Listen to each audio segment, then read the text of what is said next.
Hello and welcome back to the Language of Power, a podcast brought to you by the European Policy Centre's Europe in the World programme. Every 2 weeks we bring you insight on the latest geopolitical developments, how they affect Europe, and how Europe can affect them. I'm Paul Taylor, Senior Visiting Fellow at the EPC, and I'll be your host on these deep dives into global and European politics and security. Next week, it will be 4 years since President Vladimir Putin launched Russia's full-scale invasion of Ukraine, tearing up the post-Cold War security order in Europe and wreaking untold death and destruction on the innocent people of Ukraine. In recent weeks, that pain has been magnified far from the front lines of this grinding war by waves of mass drone and missile attacks on Ukraine's energy and heating infrastructure, designed to cause maximum suffering to the civilian population, with the intention of bringing the country to its knees. But Ukrainians remain defiant, like Londoners during the World War II Blitz. The people of Kiev and other cities huddling in minus 20 Celsius temperatures are keeping calm and carrying on. Putin's intensified onslaught comes as his representatives are sitting at the negotiating table with US and Ukrainian envoys, ostensibly to hash out a peace deal, but also to prevaricate and obfuscate. He seems to have bamboozled gullible or cynical Americans into believing that he wants peace and that only Ukrainian President Volodymyr Zelenskyy stands in the way. President Donald Trump claimed last week that, quotes, Russia wants to make a deal and Zelensky's going to have to move, otherwise he's going to miss a great opportunity. Yet Russia has offered no concessions. It is Ukraine that is under US pressure to give up land that it is not lost on the battlefield. So how close are we, really, to a ceasefire after 4 years of war? How can Ukraine emerge safer from this dangerous moment? What more can Europe do to strengthen Zelensky's hand in the diplomacy and on the battleground? And how can we help keep the lights on for Ukrainians and provide long-term support for their society? Well, joining me to discuss this bitter anniversary are from Kiev, Elena Davlyanova, who is Senior Fellow with the Hadachny Security Center in Kiev and the Center for European Policy Analysis in Washington, D.C. And in Brussels, Amanda Paul, Deputy Head of the EPC's Europe in the World program, who leads our work on Ukraine. Welcome to both of you. Elena, let me start with you. How is the situation right now for the people of Kiev? And how are the attacks on power stations, collective heating plants, and energy infrastructure affecting morale in Ukraine? Are you getting the help you need to protect and restore energy supplies? Paul, thank you very much for the invitation. And it is really a very painful anniversary. It is far too long. This war is dragging far too long. And currently, half of the country power grid is out of commission. About 10 million people in Ukraine suffers from lack of electricity. I live in Kiev, and the capital has only 50% of its needs covered. Basically, Russia damaged every power plant in the country since 2022. And, to cut a long story short, it is a true crime against humanity. I do not recommend this experience to any of my European colleagues and friends. Currently here, we have such a notion as Mighty Five. You're very lucky if you have water, heating, electricity, internet or mobile connectivity, as well as shelter. And by shelter, I mean either a bomb shelter, which not all of us have, or at least your own home, which is still standing. Honestly speaking, it has been far too long for our allies to get their act together, because what we are currently suffering is the worst winter since the full-scale invasion, is a result of the lack of courage, the lack of air defense systems that Ukraine has been trying to find since, again, the full-scale invasion. There is an initiative which is called Sky Shield, where we ask our partners to also participate in covering the skies, the Ukrainian skies. Unfortunately, it never flew. to the extent it should have been. So I would say that overall, it is a very tragic experience, especially if you live in a multi-story building on a high floor when elevator doesn't work because there is no electricity. You cannot bring in the product from the shop. It is so freezing that people install tents within their apartments. They use bricks if they are lucky to have gas stoves. I mean, gas stove now is a luxury. So honestly, it is extremely difficult. But instead of being or feeling defeated, Ukrainians feel exhausted but very angry. And if Putin plans to have hundreds or thousands of people marching in the main square to sign Russia favoring peace deal, probably we will go out with the placate saying we want Putin at the tribunal bench.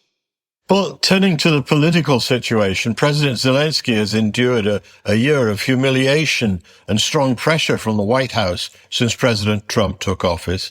How's he handled that, and how can Ukraine emerge strongest from the current negotiations? How close do you think we are to a ceasefire agreement? Oh, it's been a very interesting, very dramatic story of two presidents' relationships. It is very unfortunate that President Zelenskyy had to undergo so much, but I think that he managed to came out, stronger and more likable among European population, and even Americans favor him, very much in recent polls on who are the most favored politicians. Americans vote for Ukrainian president. Whether it helped us, I think that it helped Europeans to understand how precarious their own situation is. Europe is helping itself by helping Ukraine, and currently we are closer to each other than ever before. In my opinion, it would be a very significant, there have been already a lot of significant steps in bringing Ukraine closer and making it a very important element of new European security architecture. Ukraine got this expanded partnership in GEF, for example, recent statement of NBA countries to support Ukraine is also very important. So I think that the realization that Ukraine is an important, vital element for Europe's survival is finally there. So I think that all these hardships brought us closer to our European family, and I hope we will get the recognition that we deserve. Just for our listeners, GEF is the Joint Expeditionary Force led by the UK with about 10 countries in it, in Northern European countries, and the NB8 are the Nordic and Baltic countries. Do you think a ceasefire agreement is likely? Oh, no way. Russia is actively faking the desire to negotiate. Basically, they are just playing. I think that they want to destroy not only Ukraine, but also European Union. And as far as we understand, this war will continue for at least another year. Russia is extensively investing in its production, in military industrial production. Its new budget says that the level of spending is the same as the year before. They are planning to conscript another 400,000 people. So it doesn't really look like they are preparing for this. Well, Putin seems to think Russia is winning the war. What can Europeans who are not at the table do to strengthen Ukraine's hand and ensure the outcome of these talks does not pose an existential danger, as you said, to European security as well? Well, first of all, we need to ensure that Ukraine is not forced to sign a capitulation deal. We cannot leave Donbass. I don't know how to explain this once again. Donbass, Russia was unable to overtake Donbass for more than a decade.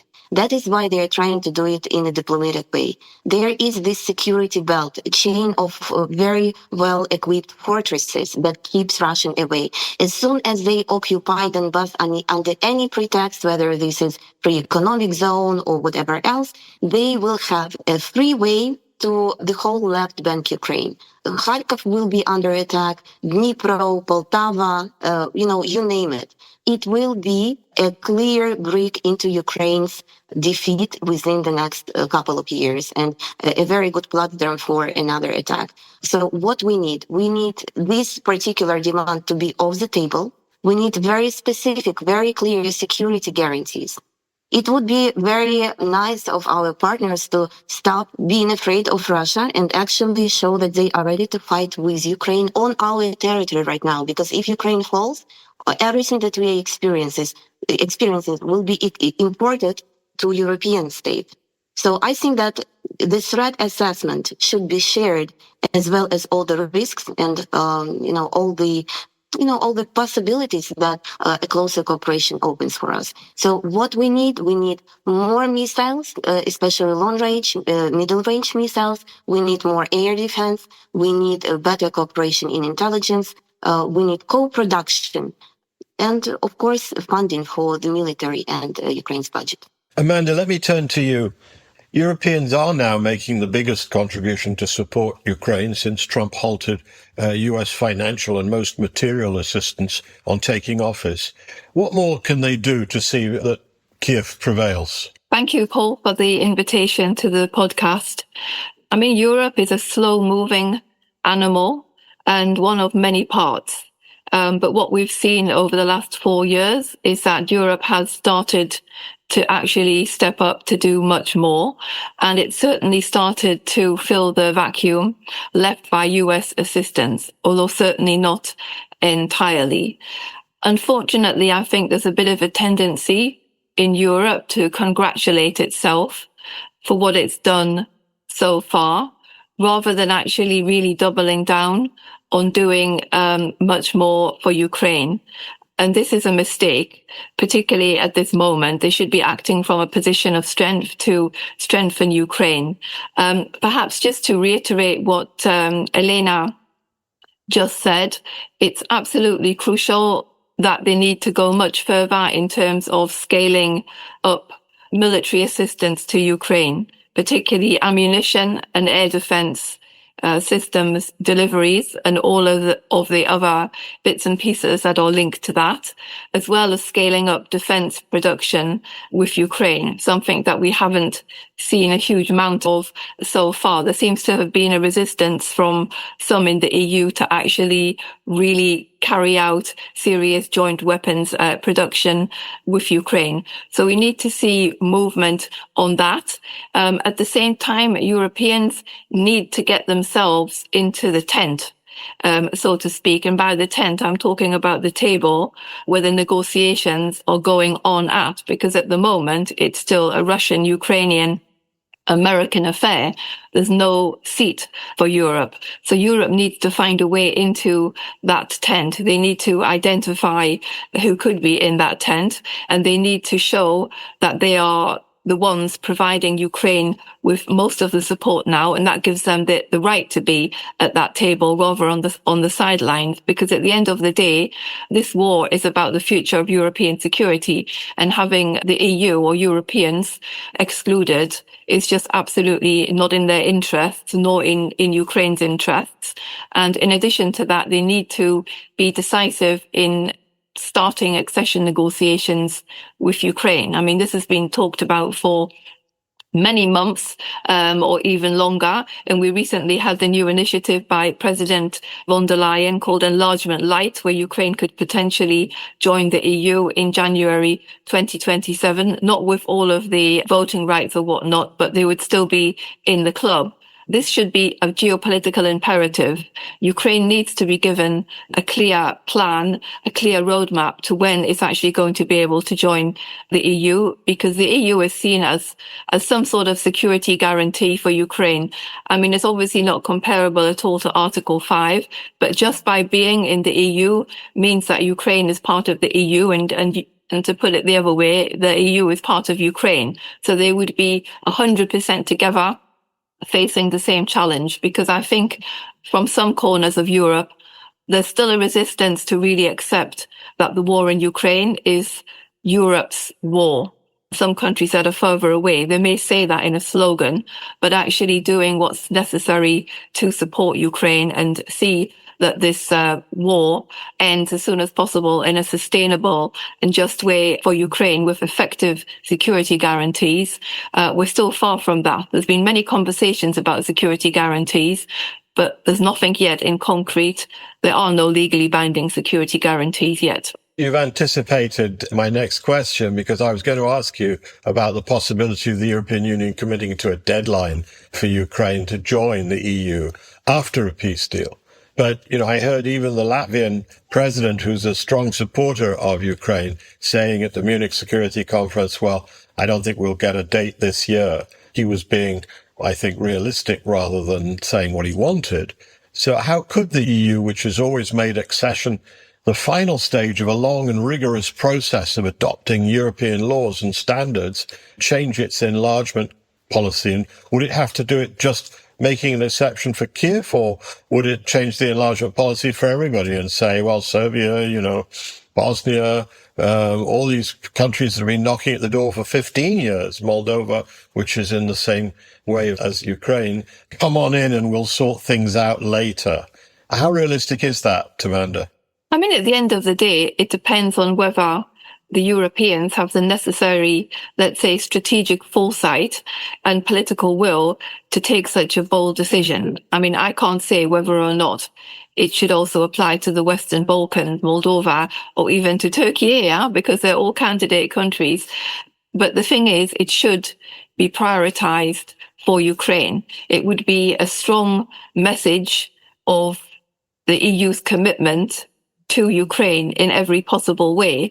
So I think that ministers or other, leaders of countries who can't give a clear answer to this question, or say it's not possible, it's not going to work, we won't get an agreement. I mean, this signals to me that there's still a serious problem within the EU in terms of recognizing the actual size of the challenge, the security challenge that we are facing, and the support that Ukraine actually needs at this point. It should be a geopolitical decision based on hard security facts. And at the moment, we are not seeing that. But maybe I'm wrong. Maybe there will be a unanimous decision on this soon. My fingers are crossed that we will get that. But I think the suggestion that Ukraine would join in 2027, not with all of the voting rights and whatnot, but would then carry out reforms once they got in. I do think that's something that needs to be seriously considered. I mean, it would be very unorthodox. Yep. It breaks all the rules of the traditional process. But I mean, those processes anyway, we know they're being reformed because the enlargements seem to go on forever. I mean, you mentioned some of the Balkan countries.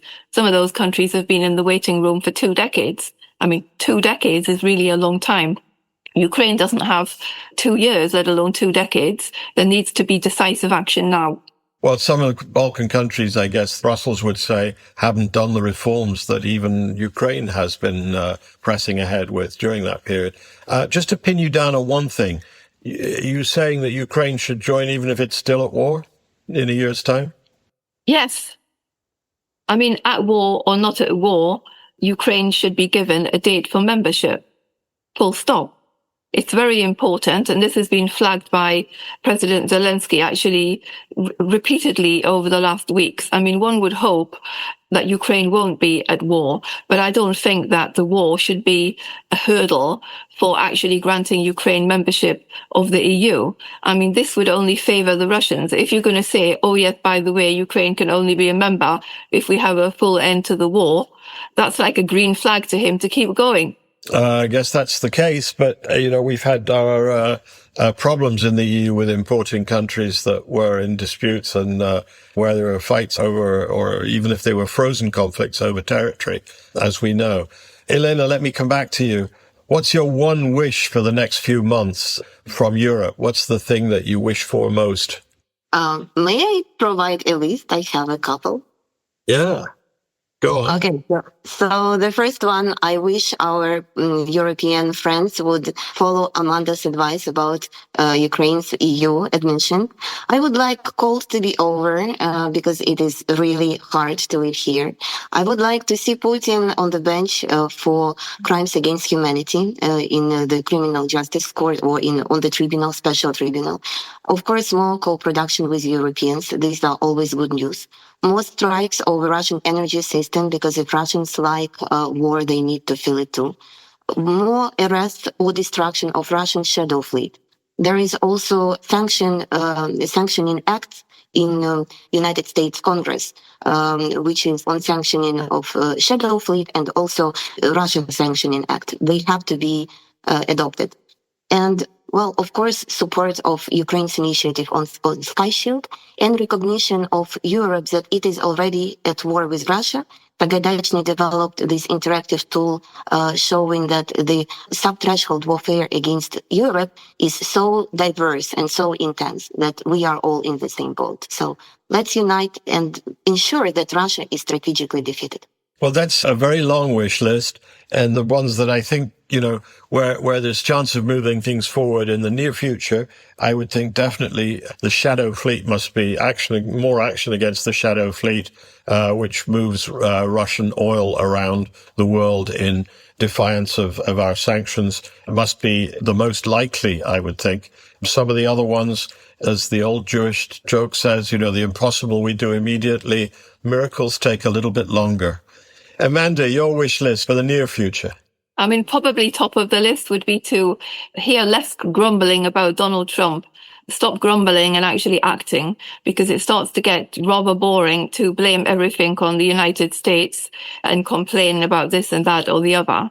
But in addition to that, I would like to see Europeans be more self-confident in their ability to be an effective geopolitical actor, and really start to act from the position of strength that they actually have. I mean, Europe is actually a powerhouse on the world stage, economically, politically, and whatnot. And I sometimes think that our leaders actually forget that. The future of the continent is actually in the hands of Europeans, along with Ukraine. So they need to act together now. It's funny you were saying that, because I was just looking this morning at an opinion poll that showed that people around the world, in Latin America, in Africa, in Asia, see the EU as much more powerful and much more effective than Europeans themselves see it as. So maybe we need a dose of a tonic of some sort. They need a dose. They need a tonic of some sort, but they also need to look at, the most powerful European country here, which is Ukraine, in many senses, and learn from them. There's a million lessons that the rest of Europe can learn from Ukraine, and they should hurry up and start learning them now. Well, that's a strong message on this gloomy anniversary. That's all we have time for this week. But you can read more on the conflict in Ukraine on our website, www.epc.eu, and indeed look out for a live event next week, which Amanda is organizing on this anniversary. The Language of Power will be back in 2 weeks' time, when we'll be looking at the situation in Iran and what Europe can and should be doing about it. Until then, thanks to my colleague Simona Luswardi for helping to organize and record this podcast, and thanks to you for listening in. Goodbye until next time.